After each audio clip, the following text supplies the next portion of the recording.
মাঝে মধ্যে স্ত্রীকে তেলের বোতল, সাবান, শ্যাম্পু কিনে দেওয়াও নেকির কাজ। আর শোনেন,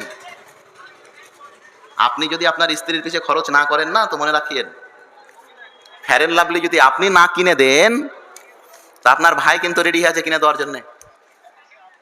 নেই রেডি হয়ে, খালি আপনি দরজা বন্ধ করেন, ওই জান্না দিয়ে ঢোকার জন্য রেডি। স্ত্রী মানে এটা নয় যে আপনার বাড়িতে এসে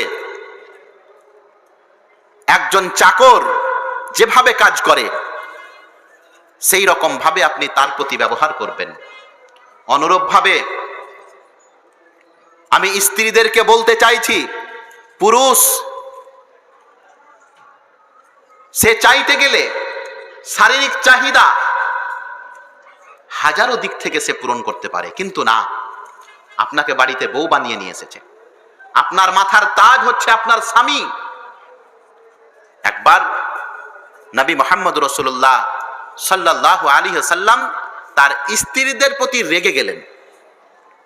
খাইবার যুদ্ধের পরে যখন মুসলমানদের আর্থিক অবস্থা অনেকটাই ভালো হলো, খাইবার যুদ্ধের পরে মুসলমানদের হাতে অনেক সম্পদ এলো, তখন আল্লাহর নবীর স্ত্রীগণ আল্লাহর নবীর কাছে বেশি বেশি চাহিদা যখন করলো, নবী মুহাম্মদ রাসূলুল্লাহ সাল্লাল্লাহু আলাইহি ওয়াসাল্লামের উপরে আল্লাহ পাক রব্বুল আলামিন ওহী অবতীর্ণ করলেন এবং জানিয়ে দিলেন, হে নবী, আপনি আপনার স্ত্রীদেরকে বলে দিন যে আপনারা অন্যদের স্ত্রীর মতো নয়, আপনারা অন্য মহিলার মতো নয়, আপনারা হচ্ছেন উম্মাহাতুল মুমিনিন, মুমিনদের মাতা।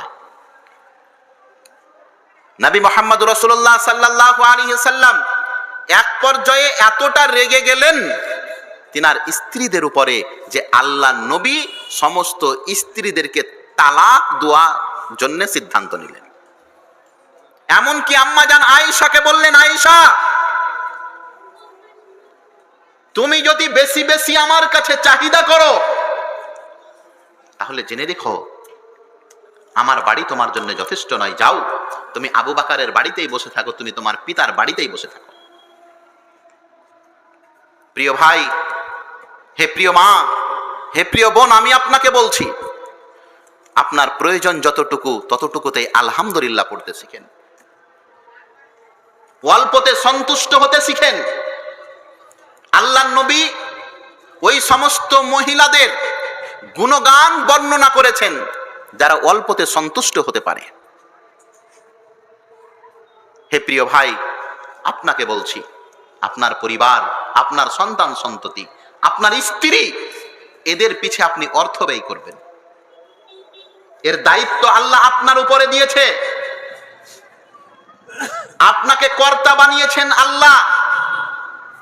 আল্লাহ আপনাকে তাদের কর্তা বানিয়েছেন, দায়িত্ব বানিয়েছেন, অভিভাবক বানিয়েছেন। অভিভাবক হলে কি করবেন? অর্থ ব্যয় করবেন। আল্লাহ নবী মুহাম্মদুর রাসূলুল্লাহ সাল্লাল্লাহু আলাইহি ওয়াসাল্লাম বলছেন, বিভিন্ন জায়গায় দান করার চাইতে যদি কোনো মানুষ নিজের স্ত্রী আর ছেলে পিলের পিছনে খরচ করে, এটা দান করার চাইতে বেশি নাকি।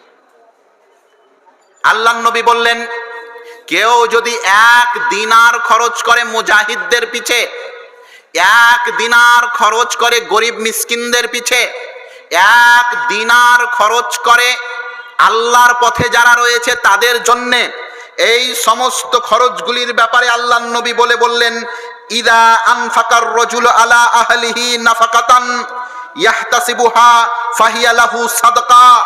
যখন কোনো মানুষ নিজের পরিবার, নিজের আহাল, নিজের সন্তান সন্ততির পিছনে খরচ করে নেকির উদ্দেশ্যে, আল্লাহ পাক রব্বুল আলামিন এটাকে সাদকা হিসাবে লিখে দেন।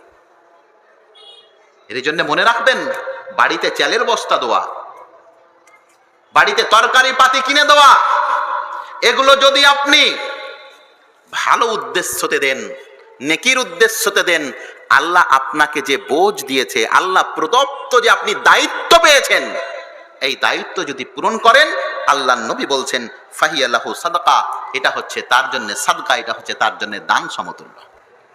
অন্য একটি হাদিসে এসেছে, আল্লাহ নবী বলছেন, যখন কোনো মানুষ অর্থ ব্যয় করে বিভিন্ন খাতে, বিভিন্ন জায়গায়, তার দানের মধ্যে সবচাইতে ভালো দান হচ্ছে দিনারুন আনফাকতাহু আলা আহলিকা আ'দামুহা আজরা আল্লাযী আনফাকাহু আলা আহলিকা।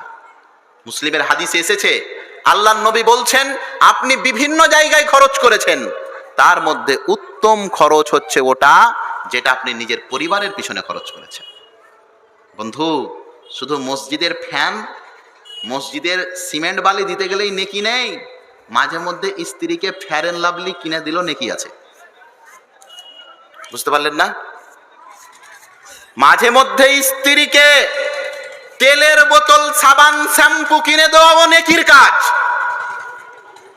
আর শোনেন, আপনি যদি আপনার স্ত্রীর পিছে খরচ না করেন না, তো মনে রাখিয়েন, ফেয়ার এন্ড লাভলি যদি আপনি না কিনে দেন, তা আপনার ভাই কিন্তু রেডি আছে কিনে দেওয়ার জন্য। নেই রেডি হয়ে, খালি আপনি দরজা বন্ধ করেন, ওই জান্না দিয়ে ঢোকার জন্য রেডি। আর সমাজে ভাবি মানে তো কোন ধরনের যে জেনা তা তো বলা যাবে না। আল্লাহর নবী মুহাম্মদুর রাসূলুল্লাহ সাল্লাল্লাহু আলাইহি সাল্লামকে বলা হলো, হে আল্লাহর নবী, দেওর ভাসুরের সম্পর্কটা কেমন? ভাবির সঙ্গে দেওর ভাসুরের সম্পর্ক কেমন? আল্লাহর নবী বললেন, আলহামু আনিল মাউত, মৃত্যুর সম্পর্কের সমতুল্য। আপনার স্ত্রী, তাকে পর্দা করতে হবে আপনার ছোট ভাই, আপনার বড় ভাইয়ের সামনে। সমাজে একটা কথা চলে আসে না, স্বামীর ছোট ভাই মানে নিজের ভাইয়ের মতো, বলে না? আস্তাগফিরুল্লাহ, ওই ভাই তো 12টা বাজায়।